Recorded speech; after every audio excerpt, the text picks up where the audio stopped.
Ang liham mula sa dilim. Sa sino mang makakabasa nito, hindi ko alam kung paano ako magsisimula. Pero isang bagay ang sigurado. Kung nababasa mo ito, malamang ay wala na ako. O baka hindi na ako ang dating ako. Ako si Sandro, isang vlogger na nagtatampo ng mga kwento ng kababalaghan. Isang gabi, nakatanggap ako ng tip tungkol sa isang baryo ng mga aswang. Isang lugar na hindi nakikita sa mga mapa. Isang lugar na hindi dapat puntahan ng kahit na sino. Hindi ako naniniwala sa mga sabi-sabi at sa dami na ng mga kwento na napuntahan ko. Wala pa kahit isa ang tunay. Akala ko isa na namang katahang isip ang lahat. Hanggang sa napadpad ako roon. Ang baryo ay tahimik.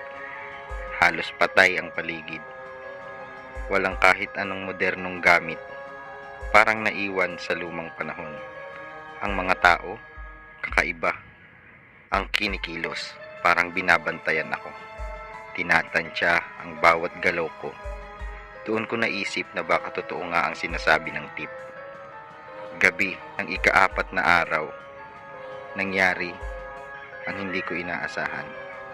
Nakita ko sila, mga nilalang na hindi ko kayang ipaliwanag. Ang anyo nila ay hindi pangkaraniwan.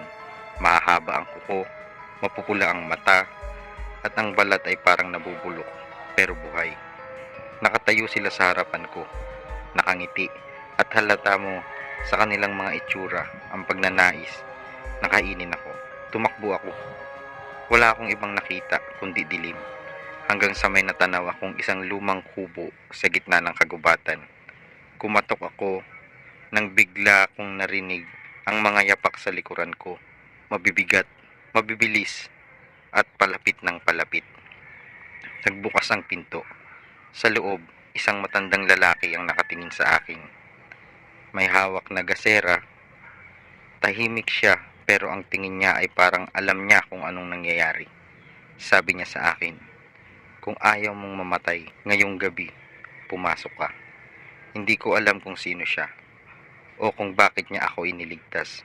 Pero isang bagay lang malinaw. Hindi ako makakabalik sa dati kong buhay. Kung mababasa mo ito, ipagdasal mo ako.